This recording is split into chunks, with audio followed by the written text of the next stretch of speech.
Hello and welcome back to both the Across the Pod podcast and FinsNationUK podcast. I'm host Andy and I am crossing over two podcasts in one today. Not only am I doing our normal Across the Pod NFL podcast as the host of the FinsNationUK podcast, I thought for this season preview we're doing, I thought why not mix two podcasts into one. So in terms of Across the Pod, this is our final team season preview. So we are at team number 32 and fan number 33 of our long 2-month journey across all NFL fan bases and asking every NFL fan to predict their team season and preview their upcoming 2023 campaign. So we're going to try our best to broadcast this podcast on both streams and we'll go from there. But I'm joined this week, as ever, by our resident Dolphins fan on the Across the Pod podcast. Here's me today, a returning guest on Finch Nation UK as well, Sam Moores. How are you, mate? I'm great, mate. It's well, look, the season's what is it? 9 days away now. It just feels from the kickoff anyway. It just feels like it's time for football. I can't wait for it as well because it's been a long off season. A lot's happened, especially the Dolphins as well, especially over the last month or so. But yeah, it's been a long off season. Let's get into some football, I think, and yeah, preview the Dolphins season. Exactly. And this will be released either on the Thursday or Friday this week. So we are recording right now at 6:07 p.m. on Tuesday, the 29th. So by the time this podcast is released, it'll be just around about exactly a week until the season starts. So exciting times, really. Pre-season's over and we go on to the regular season. Now, before we go on to obviously the ins and outs and free agency, there's been some news today in the Dolphins world, as every team's having at the moment, cut day. So Dolphins have released some roster cuts. This includes the likes of one of our draft picks, seventh round, Ryan Hayes has gone. Other people such as Dan Feeney, who we got in free agency, he's been traded, I believe. And Chris Coleman and Keke Coutee, our running back room, have gone. So our wide receiver room have gone.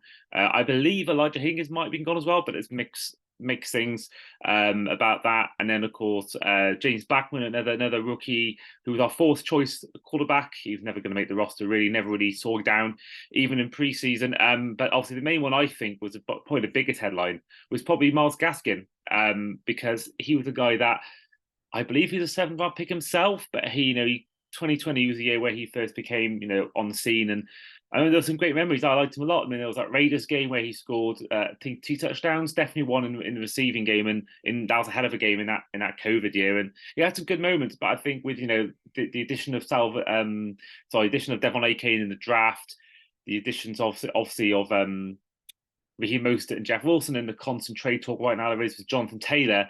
It did seem like his day's number, but I do think he will make a team. I think he's got enough tape on him to be at least a third choice back, at most second choice back, but I think third choice is probably his level at the moment.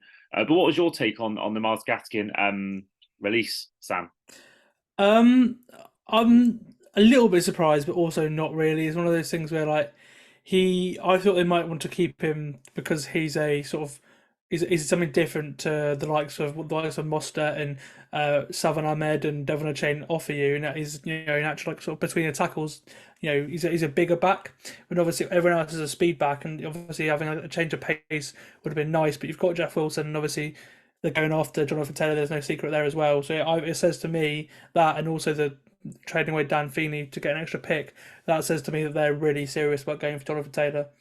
Because if you're losing you're losing one of your different running backs, you've got an extra draft pick. For me, it personally says that they're going after Jonathan Taylor, and it's probably why Christian Wilkins' deal hasn't been done yet either. Yeah, and of course, Zach Sealer was someone that got a deal this week as well. But in terms of the running back room, Jonathan Taylor, I mean, we all know he would come in and immediately be the first choice back. But of course, if he comes in, we'll have him alongside Mostert, Wilson, and Achane. What do you think happens? Because I can't imagine him going with all four running backs this season. So you think someone would go? I mean, personally, I do think it maybe would be Jeff Wilson, but I don't know what your thoughts on that, Sam, and whether who would sort of almost pay the price for Jonathan Taylor coming in. If Jonathan Taylor comes in, I think Jeff Wilson will go. Yeah, I agree with you there because Raheem Mostert, I think is his backfield to lose at the minute. He looks to be clearly the number one running back. That's judging by what's happened in camp and obviously in the pre-season as well. And then you sort of Savon Ahmed's have had a couple of opportunities. Devon Achaine's got hurt, so obviously there's that too. So I reckon there's a good reason to keep Savon Ahmed there just in case. So yeah, I'd probably say Jeff Wilson will be the unlucky one there. Yeah, I agree. I think that, I mean, he's done okay, but I don't think he's done anything too special to make me think, oh, we got to keep him. At least Mostert's done some stuff.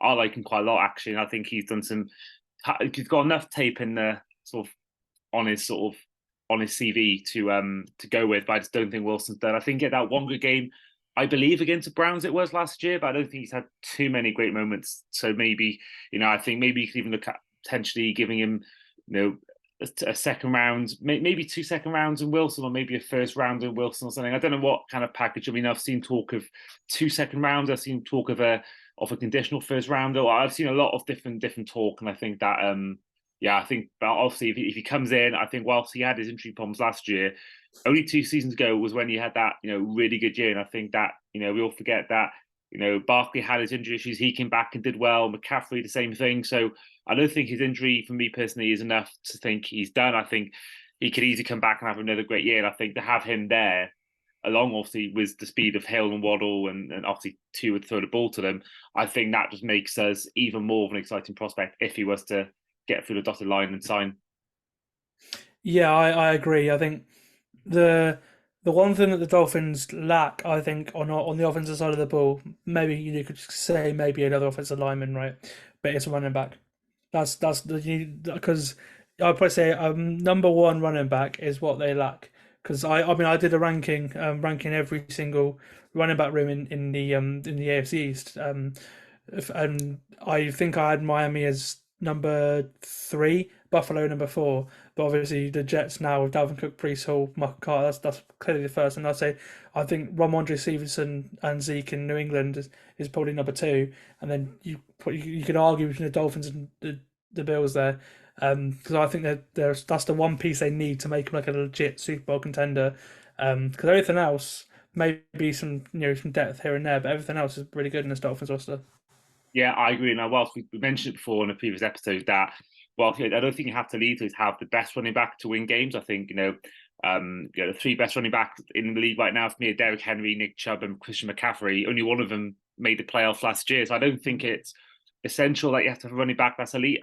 And like, like the 90s and the 2000s, like, Emmett Smith and, I don't think these days you need the best running back in the league to win games, but I don't think it doesn't certainly help. It certainly doesn't hurt, I should say, sorry, to have someone like Taylor in your team. I think that only benefits your team. So I think getting him in would be fantastic. But speaking of other ins and outs, I mean, the main Dolphins ins and out, talking of the outs first, Mike Gesicki went to the Patriots. Linebacker Landon Roberts has gone to the Steelers via free agency. We've also released the likes of tackle Eric Fisher, who's currently unsigned, same as defensive end Melvin Ingram, and defensive back Clayton Fedulum, as well as quarterback Teddy Bridgewater, who's gone to the Detroit Lions. In terms of ins, obviously we got Jalen Ramsey via trade, which is the biggest headline in we've had. Hunter Long going the other way. Quarterback Mike White came in. Linebacker David Long via the Titans came through the door. Wide receiver Braxton Berrios via the Jets as well. And it was for a bit Dan Feeney, but now he's no longer there. Deshaun Elliott, the safety, came to us as well, I believe, via the Lions.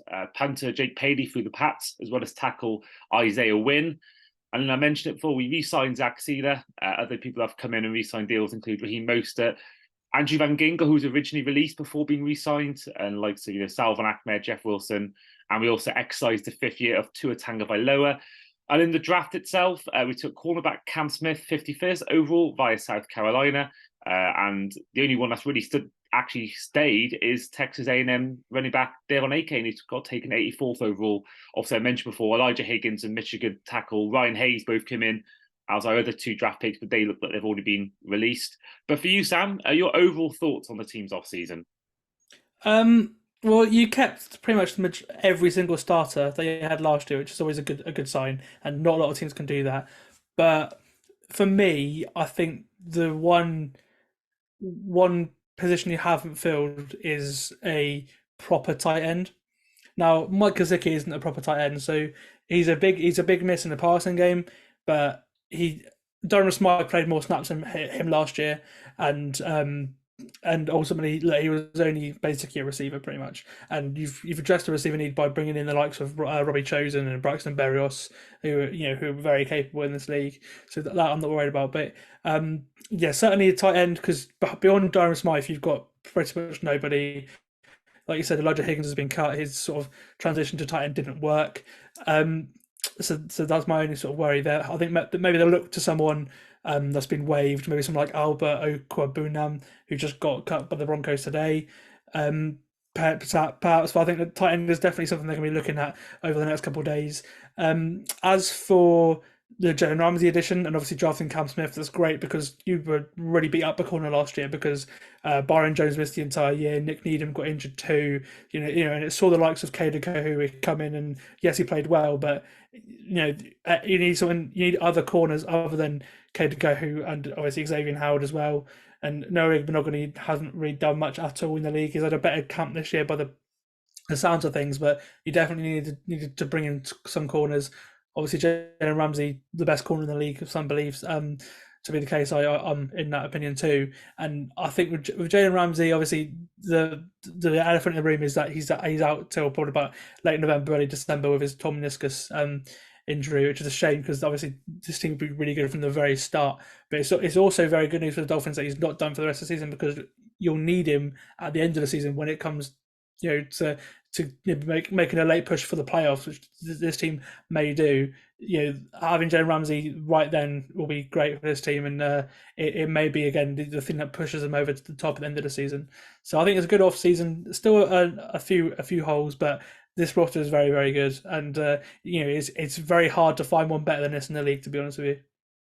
Yeah, I agree. I think that you mentioned tight end. I think that is definitely an area of concern. But at the same time, we rarely used it last year, and I think that if Durham Smythe can be the blocking guy, I don't think we necessarily need him to be a receiver because we've already got Hill and Waddle. We've gotten likes of Berrios and Anderson, and I think that's really quite a good in terms of a quartet of receiver. I think that's probably one of the best in the league. I mean, the Bengals have got a case for that as well with their Higgins, Boyd, and Chase and stuff like that. You've got Eric Ezun-Kamara as well, who's a sort of bigger guy, and he's been standing out in preseason too, so he'll have a role too, I expect.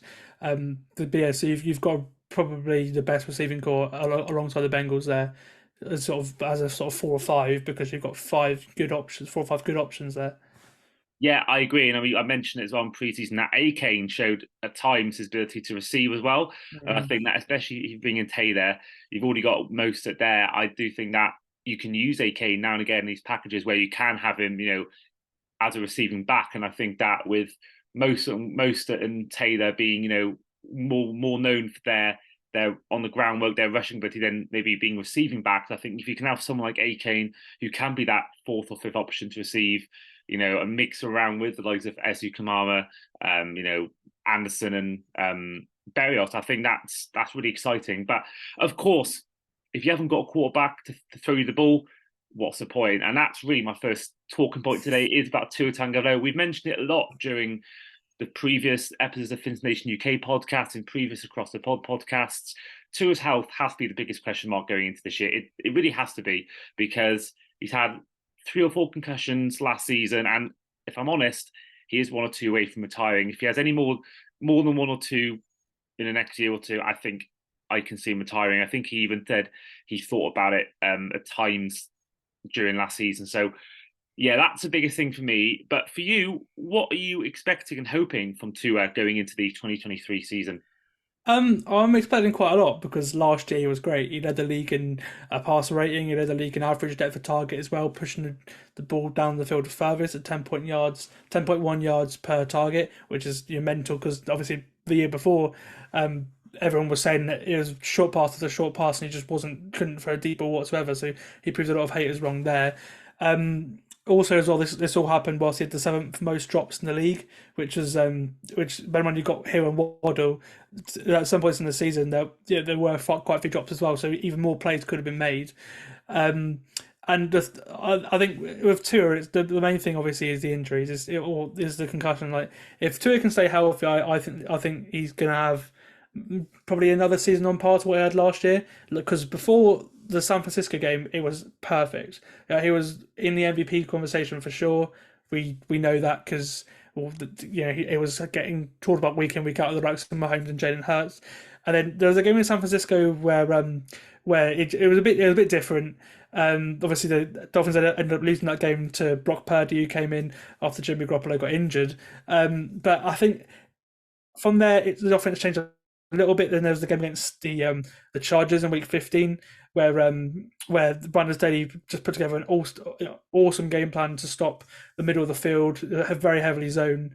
And then he came back, and another big question about Tua going into last season actually was cold weather games, and they bounced back in the snow in Buffalo, obviously losing to Josh Allen being a machine on the very last play of the drive. Drive of the game in at the very end of the season there, and then so the offense looked good in the Buffalo game, and then obviously the season ended last year with his with the four interceptions, and the unfortunate third concussion in Green Bay. But what we saw last year from Tua was really good. If he can stay healthy, I hope it can look the same. I don't think he's ever going to be in the Patrick Mahomes, Joe Burrow conversation because Josh Allen perhaps you can put in there as well. But look, if he'll be a top 10 quarterback this year, if he can stay upright, and the work he's done in the offseason this year, I'm hoping, touch wood, has helped that because he's learning how to fall. He's put some muscle on as well. He's looking bigger, which I think was needed as well because he looked really really lean last year. So hopefully those two things, especially the learning how to fall and not hitting his head in the back of the field, hopefully those two things can contribute to a top 10 quarterback season for Tua, which I'm hopeful of. Yeah, I think you mentioned the falling thing. I mean, I remember watching I believe it was the Texans game. Would have been a Texans game where the first two drives when he did play. There were times where the pressure who got put on him was just horrendous, and that's obviously, albeit a second choice, a lot of them are second choice linemen to protect him. I think that when he did get hit, I was pleased to see the way he felt, and it was he seemed to have a lot more control over how he Yeah, felt. I think it's really important. I think that was part of the issue last year, that he just didn't have any control over that. And I think a lot to be made about Tua recently with the Ryan Clark stuff, and I think that it's he a joke. can't. I mean, I know you'll know yourself. I've been a big critic of him. I've been one of his biggest doubters, especially his first 2 years. I've only really probably last year or so been probably sold, and even then, the health stuff is still a question mark for me. But he can't, in terms of the media, he can't do anything right. He just there's always something he's doing wrong. So you know, obviously, first comes to the league, the whole Ryan Fitzpatrick stuff and Brian Flores maybe not being his biggest fan. He had to deal with that. He overcame that. Obviously, Flores did eventually leave, which I still like him to be there, but at the same time, I'm not surprised he's not there anymore for that reason.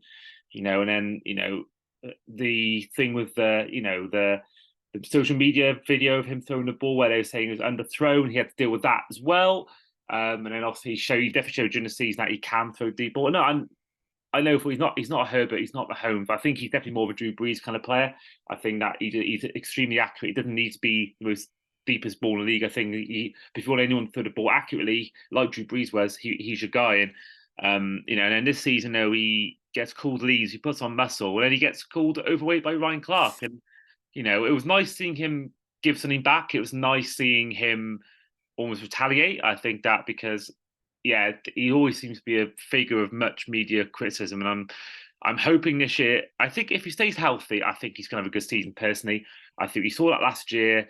That the only really games I saw him do badly were really the 49ers Chargers and the Packers game, but the Packers game was due to a concussion. So that's only really 2 of the 17 of the year, or the 13 he played, that he actually, I think, really played badly. I think the rest of the year, the Ravens game, to come back there, he was good against the Patriots at times in week one, and there was, and he wasn't there for the few games a bit after that, and even before the injury to Bengals, he wasn't looking too bad. So I think obviously Texans and Lions and Browns, he played excellent in those games. So I think there's a reason why he's the 1 point talked about being MVP, and I think that if he is healthy this year, as long as all the people around him are healthy as well, then I think that this is going to be an exciting time for the offense. But then the defense, of course, had another big in, which I haven't mentioned yet, was on the defensive coordinator side of things. Now it was Vic Fangio.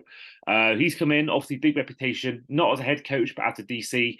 Did really good work with Chicago with the Bears just before he got that Broncos job. Of course, under Flores, we were excellent on defense. That was definitely our strong point. But since Flores left, we had Boyer last year. He kept his job. He showed that maybe Flores was maybe making look better than he is. So now he's out the door. We've got Fangio in. So the hope that we can make this defense as good as the offense was last year at times. So for you, Sam, how much improved do you think he can make this Dolphins defense? Very, because it was awful last year. He got beat up all over the place as well. Josh Boyd didn't help. He kept being very aggressive on things like third down, and the Dolphins were atrocious on third down last year.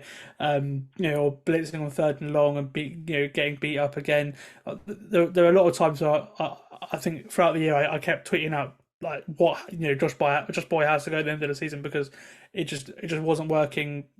He kept trying to do some of the stuff they did last year, with Flores. Sorry, the year before with Flores, and it just didn't work.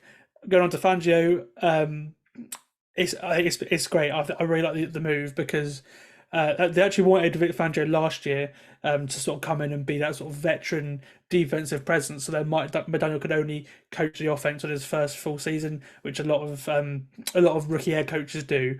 But they couldn't get him because he wanted a year out. And then he ended up helping out, as an assistant in Philly at some points last season. But he obviously had a year out of the game after getting fired by the Broncos. But the thing for me that I really like is the fact that this scheme, the Fangio scheme, is what the Dolphins really struggled against last year. It's Brandon Staley's Chargers scheme. He is a disciple of Vic Fangio. They worked together before, and it's what Staley did in that game really confused this offense, and McDaniel couldn't figure it out in that game, and that was the most disappointing game of the Dolphin season last year. That game was Sunday Night Football against the Chargers because the Dolphins should have won that with the injuries that the Chargers had that day, but they didn't. And going up against that defense every single day in practice can only be a good thing for the Dolphins offense because obviously that you're learning the ins and outs, and it's a very trendy scheme in the NFL at this point in time because everyone wants this scheme because it's so good.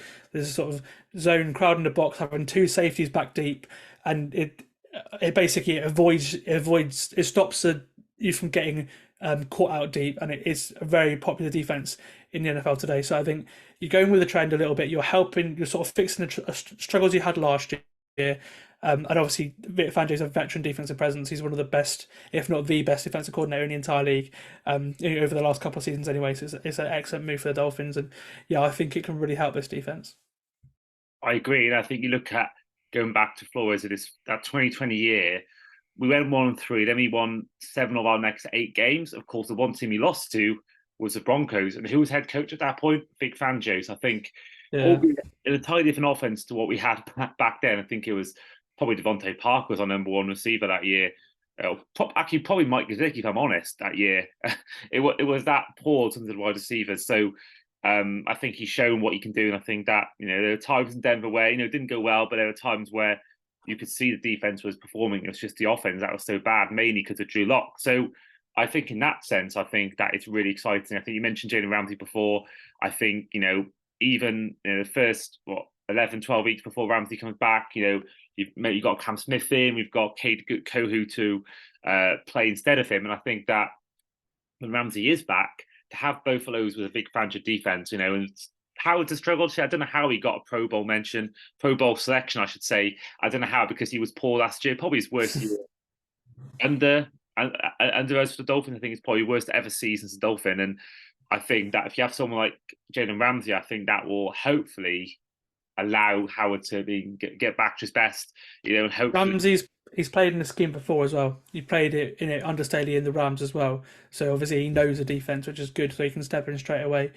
And obviously one of his best seasons actually was that season with the Rams too. So he knows the defense well, and obviously Xavier Howard people actually prefer, even though he's been heavily man coverage, with Flores in the past, people actually do think that Xavier Howard's best strength is actually in zone coverage too. So moving over to this zone scheme, well, predominantly zone scheme with Fangio too, it should help get the best out of Xavier Howard should his knees stay up, because that's the thing, isn't he has had quite a few issues with his knees recently. But if Howard can stay healthy, then once Ramsey comes back, you've got a great corner duo there, one of the probably the best in the NFL. Yeah, I think there's on the one side, look at Howard, the fact that he was the main guy people avoided last year. I mean, look at our backline. I mean, I can only imagine teams were scheming up, trying to avoid throwing to Howard at the same time when he was up in one-on-one coverage in that man, as you mentioned, against not in the zone thing, in the man-to-man. He struggled a lot. He got burnt quite a lot. And Kohu actually, I think, is good for a rookie, especially as someone who was I think he was undrafted last year. Someone who I think he did at times struggle with man to man. I think there were many times where he also got burnt. So I think moving to the zone package with Ramsey there when he comes back, which would be great down the stretch, as you said. I think that will only help, and I think that will. I think in a way, zone coverage probably helps a receiver who's getting on a bit, because you haven't got as much to worry about going up against a speedy receiver at times. You've got to worry about just staying in your position. So yeah, I think it's exciting. I think that for many years has been either one or the other. For the Flores, it was a good offense with bad defense. Sorry, good defense with bad offense, and then last season turned to other round to good offense, bad defense. I'm hoping this year we should be able to fix that and have hopefully both sides of the ball, working well. Yeah, yeah, and that's the hope really, because the other thing the Dolphins really struggled with last year was injuries. And the team was super injured last year, and especially on defense, which obviously contributed, as well as a dodgy play calls, to why defense was bad. Obviously, you can't predict injuries or anything like that, but if you can stay healthy, then I think both units will be really good this year, and that's a hope. The only problem is you've got the Bills and the Jets in the division as well. But that's the only thing where where that could sort of limit your win total. But this team should be competitive in pretty much every single game this season.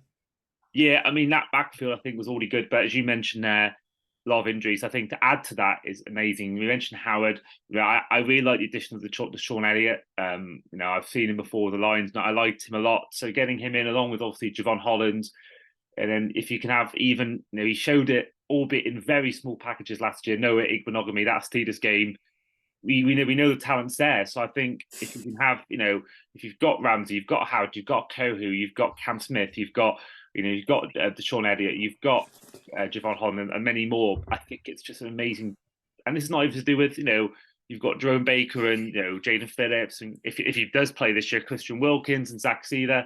It's a very good defense. I think I think it was just made to look worse because of Josh Boyer. So I think Vic Fangio is as good as he has been in previous DC jobs. I think it's a very exciting time to be a Dolphins fan. I think that certainly we should be looking at potentially a dark horse. But I know we're going to mention our records in a bit now, but I think you certainly got to look at as really got to be dark horse. And I think that everyone talking about the Jets, everyone talking about the Bills, the Chiefs, the Bengals, even the Broncos at times. No one's really talking about us as much. I've only seen one person, that's RBT on YouTube, having us down to win a Super Bowl or even reach one. So yeah, I think certainly we should be very, very excited. And I've never seen in my 12 years being a fan this much hype and optimism and actual proper optimism going into the year ever. Yeah, and that's the thing, really. I think the hard knocks with the Jets, and obviously as sort of elevated the talk of the Jets a lot, because they're on TV every week now, and you're seeing into that building, and it normally happens. The same thing with the Lions last year after their hard knocks. The hype on the Lions were really starting to build. But yeah, so everyone's talking about the Jets and the Bills. The Jets actually put in more than the Bills now, and that's only a good thing for the Dolphins and the Bills, because if the attention's away from you, you've got something good in your locker. If you can go into the way like you said, and sneak there and potentially win a division when no one is expecting you to really, then that's like the perfect scenario. So hopefully that's the case, and obviously we'll get into what we think will happen now. But that's for me. I think that they've got potential to certainly sneak under the radar and well really win a playoff game or two. because if okay, once more, if everyone stays healthy, it's the only thing was like that is the especially with this team because if you lose any key players, you're kind of screwed. When some other teams could lose a key player and still like this team very much relies on its superstars. So if one of them goes down, it's a different story. But if everyone stays, then this team is very very scary. Yeah, you look like as well that no one knows whether Aaron Rodgers will be good or bad. You don't know whether last year was down to age or whether it was down to just being unhappy. Even more talk coming up more and more about Stephon Diggs potentially wanting to be traded. If Josh Allen at times last year showed a bit of carelessness with the ball in his hand. So I think as what I think it could be a case where I think everyone's talking about this division being, but I still think it's the same as well, the best in the league. There's different components that could happen. I mean, if Diggs leaves, for example, as I just mentioned there, Rodgers doesn't perform well, or there's some unrest in the camp, or someone goes down like a Dalvin Cook or a Breece Hall again, or Garrett Wilson, or even Aaron Rodgers, I think it's up for the grabs. So I think that I think it's going to be very intriguing and exciting. And I think we've had a big drought to the making the playoffs. We finally ended up with a 6-year streak without a playoff appearance, and then I think we need to this year try to. I think that's progression for me is winning a playoff game. I'm not expecting this team to go and win a Super Bowl. I don't think that should be people's expectations, but I think certainly to win a playoff game, that should be our hope and our aim because that shows progress in me going from not making the playoffs to making the playoffs and losing to making the playoffs and winning a game or hopefully more. And I think that for me is progress. And even more bonus. It's great, if you're winning more, if you get to conference championship or more, that's a bonus in my eyes. But I think, yeah, that for me is progress. If the team can get to the playoffs, they can win a game or two. I think that'll be enough for me. And yeah, hopefully more will happen from there. Now it's time for the final time of this series for our win, loss, tie section. So we've done all 31 teams up till now, and it's our final time to ask our fans to predict their record by going through each game and answering with a win, loss, tie record. Now, this year, I'm getting involved. And I don't know whether I was involved last year. I don't think I was involved last year in predicting the records, but Sam did get involved last year. He came on the show this time a year ago. And of the team in real life finished 9-8. Do you remember what your prediction was from last year? Absolutely no idea. No. It was 10-7, so you weren't too So far close enough. Yeah. Yeah. So yeah, we're going to take in turns, like we've done with the Steelers episode, where both Freddies took it in turns to predict their team's record. We're going to do the same in this one as well. So we try and predict our team's record. So Sam has week 1, and the game is on the road to the Los Angeles Chargers. Sam, win, loss, or tie? This one's so close. It could easily be 50-50. We saw obviously last year. We said earlier, Brandon Staley basically shut down the offense. I think it'll be different this year, as for the reasons I said earlier. So I'm going for the win because this team's going to be out for revenge. Obviously, there's got the added side of Tua versus Herbert. They're going to be attached, together their careers for the rest of their careers. Really, it's like, honestly, you always have to compare them. I think Tua has got a better record versus Herbert, if not, is 1-1. So they obviously this would put Tua out in front if that's the case. But I'm actually not sure how this isn't a primetime game because this game's really awesome, and even the main CBS game with like Nance and Romo, it's sort of been shoved to the side. But this is a game that I'm really interested to see in that late window, way more than Eagles Patriots, to be honest with you. It just sounds a bit of a boring game to me. So yeah, I'm gonna go for the win, but I think it'll be incredibly close. Yeah, of course, Roman doesn't want to do the Dolphins games. I think from what we saw last year, particularly the Bills game, I don't think he's ever shown he likes Dolphins too much. He loved Josh Allen last year in the Bills, and it's I said again, I don't want him ever doing a Bills Dolphins game again. So I'd rather not be him doing our games anyway. So I don't mind it not being prime time. 4:25 local for I think for local or Miami fans time, and then it's be 9:25 for us in the UK. Week 2 is my first one of the predictions is on the road to the New England Patriots. Now, if we're doing it myself, I've been so used to doing it with everyone else. It's a weird feeling doing it myself. But I'm going to go for the win. I know it's in New England, but we've done all right recently in New England. And that's been without Tom Brady, so I'm going to give us a win. I just think that, I think Mac Jones will do better this year, but I just don't know whether there's enough against our offense and our defense for that team. So I'm going to give us a win on that one. Week 3 is back to you, Sam, with the Denver Broncos at home. Let's go for a 3-0 start, shall we? The Broncos are already super banged up, like they were last year. They've already lost loads of players to injury. Obviously, Jerry Jeudy, Tim Patrick. Week 3, we don't know how Russell Wilson's going to look as well because it's a new offensive scheme for him and everything.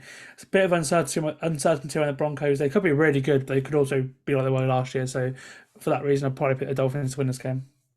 Okay, I mean that's going to be what you told me off camera. A very tense game in your new uni household with your friend Yeah, Charlie, yeah. the Broncos fan. That's going to be an exciting, which I think will be actually. It looked like there might be even in freshers time for you. I don't know whether you do freshers or not, but that'll be a sort of the first time you're back at uni again. That's going to be quite an Yeah. exciting time for your house. Oh yeah, for sure. Charlie, if you're listening to this, mate, we're going to win this. Just telling you. But no, yeah, no, it's well, I'm living with like loads of NFL fans this year, so the it's gonna be very intense every Sunday. But yeah, for sure, that one will be interesting certainly. Yeah.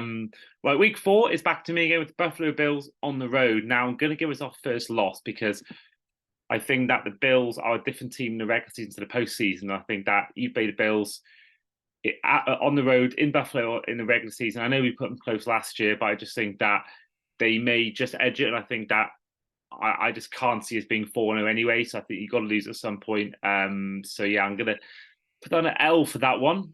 Going to week 5, which is, everyone who listened to our Giants podcast, me and Tom were talking about both going to the Bills Jags together. I had a spare ticket at the time and going to watch our game afterwards. And turns out he's now got the ticket. So we're going to be watching Bills Jags together and then we're going to go to a bar and watch that. It's actually quite a good experience in London with former guest Tom Walton. But it's back to you, Sam.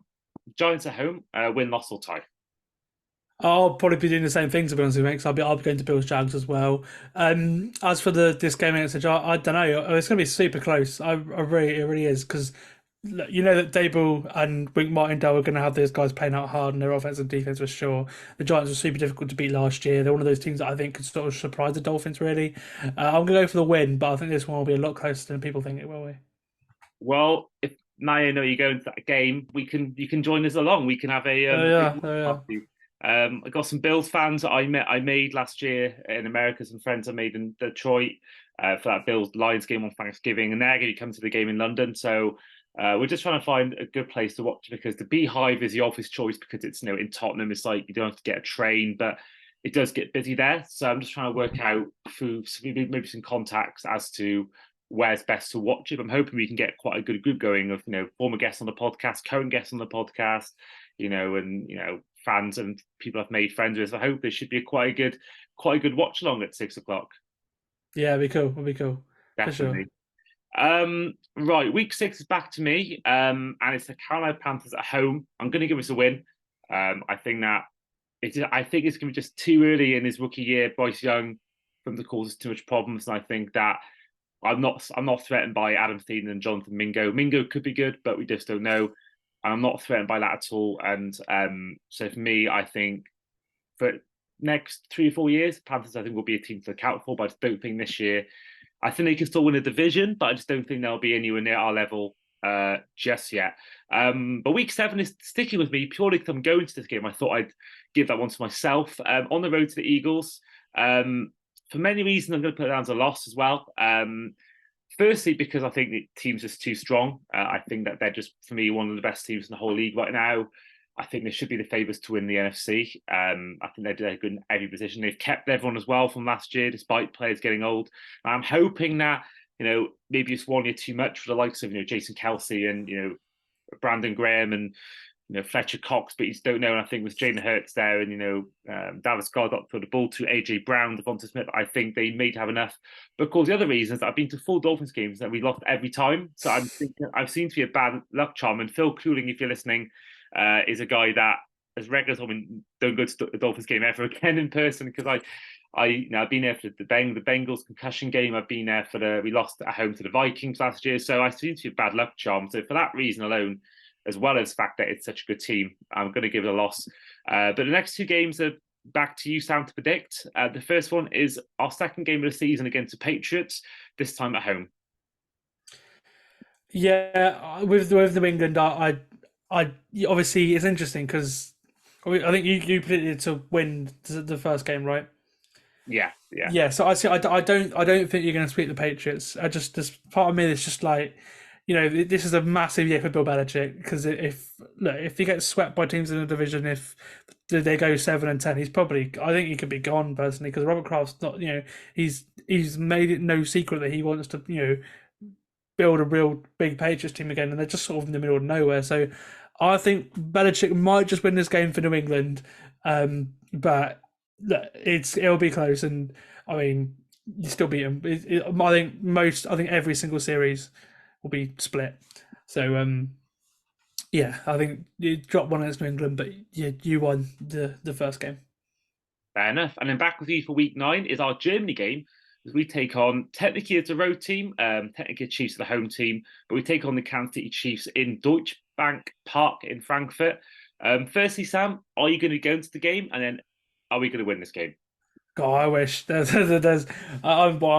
busy on Sundays anyway because I do I've got a bit of work on Sunday, but I wish I could go to that game because there's no way I could go to Germany for it. But yeah, the Chiefs, look, it's in Frankfurt. Obviously, it's in a neutral field, so you don't have to go to Arrowhead, which is a big win for the Dolphins, really. Because I think that's definitely a loss. If I'm being completely honest with you, I still just can't pick against Kansas City in this one. But this again, it will be super close, and it could go either way. But not playing at Arrowhead is huge for this team, and even though I think they might lose it, it gives the Dolphins a better chance of winning the game. I couldn't agree more. I couldn't agree more because I think, like a lot of teams who are playing this year on the road, apart from maybe the likes of the Bengals or maybe the Bills and the likes of the Eagles and the Niners, I think there's not many teams that will be going to Arrowhead and expecting a win. I think you have to rely on an off day. So I'm hoping that the fact that it's in Germany will really neutralise the setting, as you've been saying. And I actually have more confidence in us beating the Chiefs than I do the Bills or other Wow. teams. But I still think, I'm not against that prediction. I think that they may still win. I believe they're the second or third most followed team in Germany behind the Seahawks and the Bucks. I think the Chiefs or Patriots or something like that. I think the Patriots are quite well followed. So I think that, like a lot of Chiefs fans anywhere, they're a well followed team. The teams that you'll see with the Bills when they come to London, they're a well followed team all over the country, and I think they'll do the same for Germany. So yeah, and I'm hoping myself to be going. I'm hoping to be getting whether that's a media pass or where to be going as a fan. I'm hoping to somehow get a ticket because I think that it's not too bad price wise for tickets for flights and all that. Whether that changes with what's going on at the moment, I don't know. But right now, it seems fairly cheap. So I'm hoping that I can get there, even for just the day or just like Saturday night and Sunday, and then I leave on that Sunday night. I don't know, but I definitely want to at least give it a go and try and make it. Which should be a great atmosphere from what I saw last year between the Seahawks and the Bucks. Week 10 is a bye week. So then going into week 11 is we're taking on the Las Vegas Raiders at home. This one's back with me. I think it's a win. I really do. Now, a big one in my household, my brother's a Raiders fan, so it's very much a big. I mean, he'll be watching obviously a different house, but I think for me the Raiders are going to be one of the worst teams in the AFC. I just think that Garoppolo away from the Shanahan system may look exposed. And they got Adams, yes, but I don't know whether the rest. I mean, Max Crosby would be the one reason that we lose. I think more than their offense. I think he's that good. Maybe Josh Jacobs against our run defense, but I just think we'll have too much of them personally in this one, and that's why I'm going to put down as a win. And then week 12 is our first instalment of the year of our games against the Jets. This is the Black Friday game, which is going to be, Fins Nation UK listeners, a big watch party for ourselves in London. So anyone who is listening to this podcast, who is part of Fins Nation, or maybe even not part of Fins Nation UK, if you go on the Twitter page or the Facebook page, you'll find the details about the event. It should be quite a good turnout. What should be hopefully a good win. But for you, Sam, how are you seeing this game? It's in New York. Win, loss, or tie. I think this will be another loss, unfortunately, because the Jets are exactly obviously it's in New York, which I think was probably what decides it as well. But I'll probably say depth wise, they're probably a slightly better team. If the Dolphins get Jonathan Taylor, then maybe my mind changes. But as of right now, I'd say that this again is a very close loss.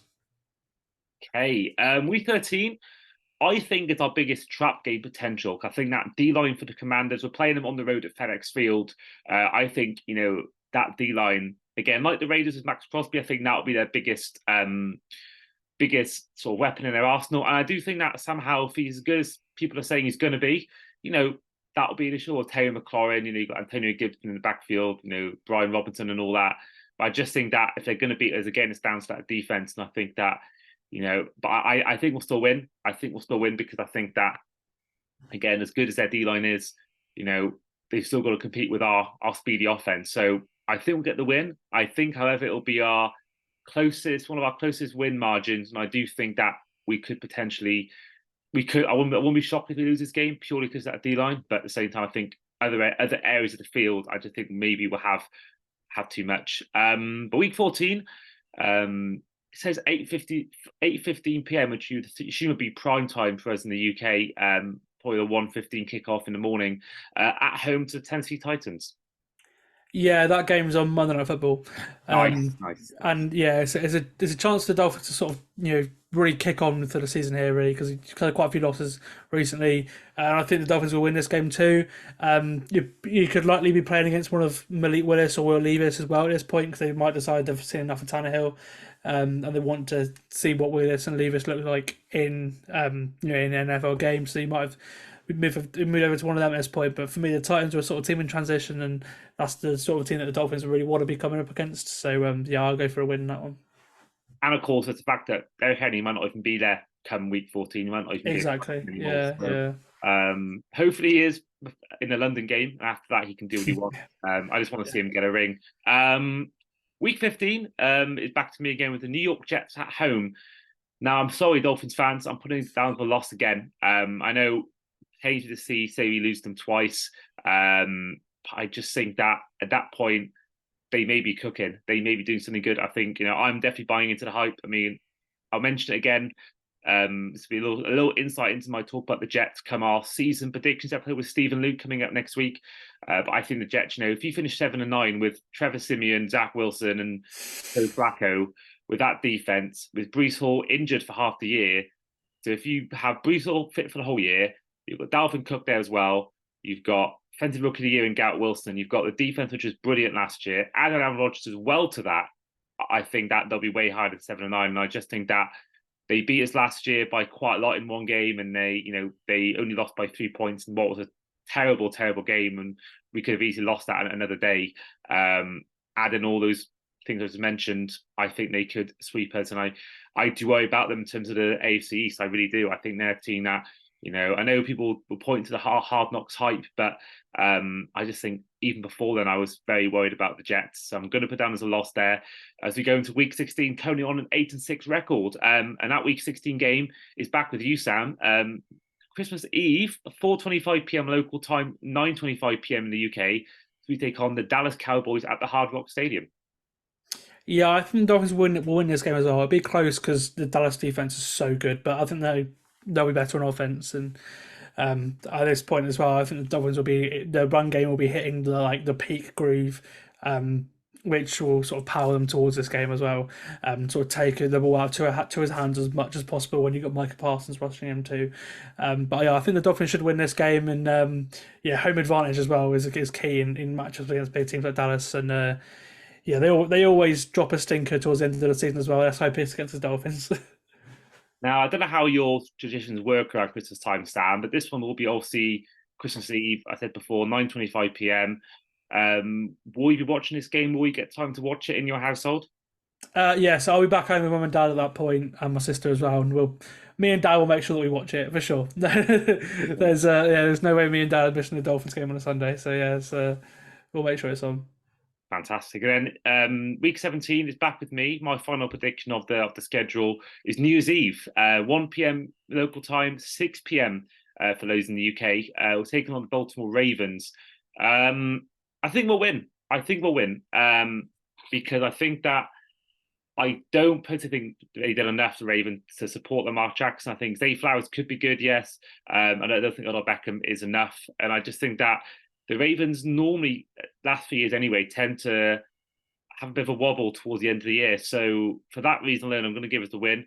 And I think that, we've beaten them the last 2 years, beaten them in Miami, in Baltimore, and that's, without having a Vic Fangio led defense. And obviously that saw us put up a lot of points against us in that Ravens comeback. And, we really almost most times wouldn't even have come back from that. So I think this year, I know law of averages may suggest that we'll lose this game because if you could easily not see him winning 3 times in a row, but at the same time, I just think that maybe we'll do enough to win this game. But then week 18 again, that might actually be my birthday, if it's on the Sunday, that is, at home to the Buffalo Bills. And I think you'll get a birthday win as well because obviously you predicted the loss at the start of the season. I don't think the Dolphins are going to get swept by the Bills because one, that will be very bad for playoff seeding, getting swept by the Bills and the Jets, and it might ultimately be what takes away from the playoffs. But also, the Dolphins can beat the Bills because they were in every single game last year within 3 points, all of them, or within one score anyway. Obviously, they won the game at the start of the year in week 2 or 3 or whenever it was.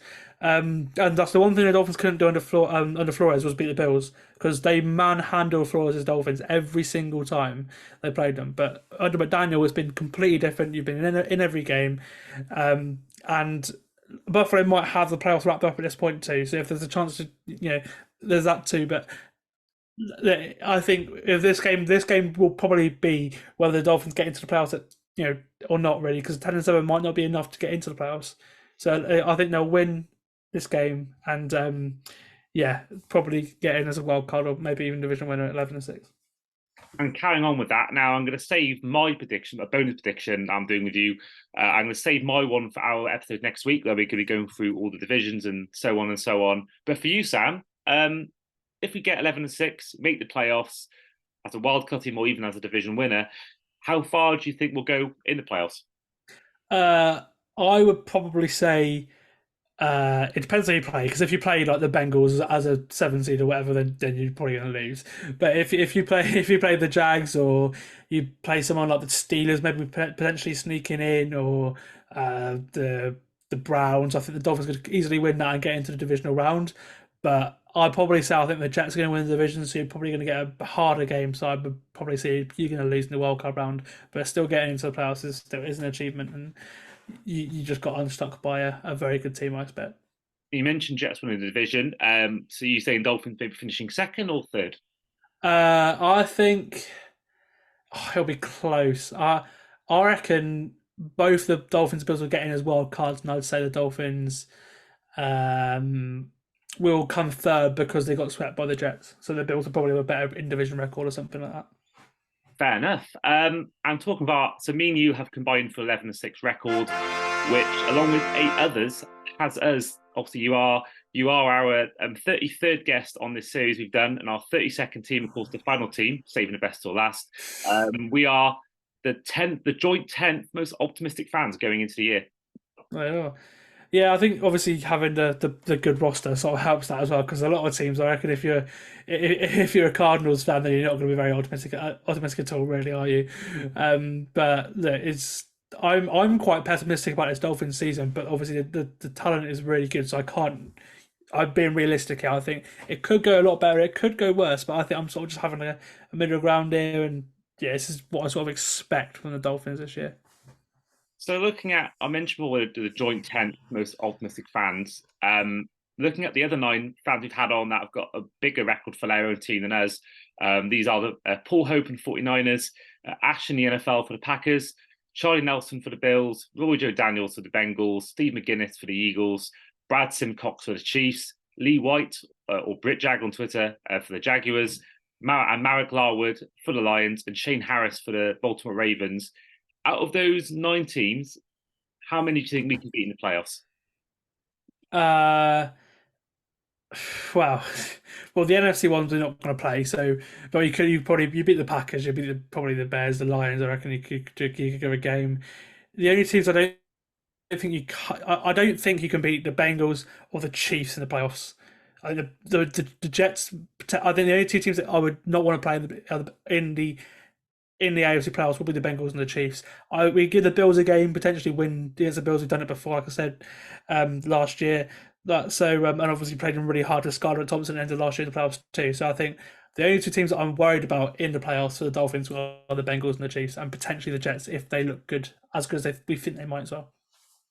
Okay, and that is where we will end the podcast for today. So before we do say goodbye, just a huge thank you not only to you, Sam, but all our other 32 guests that have come on this series. It's been a about a month and a half to 2 months now, where we've been doing every team, and we did it last year as well. And I'm pleased that I've done it again. I managed to have everyone back and everyone, all the first timers as well, to come on the podcast. So huge thank you to all of those guests that have been on previously. We will at some point on our socials release the graphic for everyone's predictions at a full table. We are slowly now putting out per division, like a little table, but we will at some point release everyone's preseason predictions for their own team. But yeah, huge thank you, Sam, for coming on. That's right, mate. No trouble at all. I'm always around to do a podcast. I love it. I've got my own one. I've moved over. I'm now the host of the Full 10 Yards NFL podcast, which is great. Great little UK blog company, and we're really trying to start something now. We've got an event in Birmingham as well coming up on week 1. So Felson's of Birmingham. So any NFL fan in the area, come down, and there's free tickets, and then you can buy a bundle to get drinks as well. And the more drinks you buy, the cheaper it gets as well.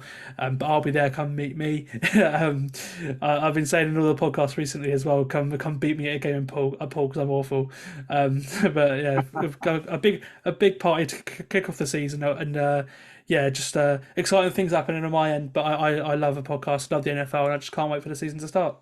Yeah, and of course, as usual, we will put Sam's socials out on Twitter. So anyone who hasn't yet come across Sam's work, then do check it out. And I would love to have come to the event, but I'm actually in America when that game's on, when that event, so I should say. So, in the future, if I'm available, I'll definitely try and make your events, because Birmingham actually is fairly close to me. Same with you, I know as well. So yeah, I definitely would like to come in the future to those events. But in the meantime, this has been both the Across the Pod podcast and the Finch Nation UK podcast. And we'll see you both for our next episodes. See you then.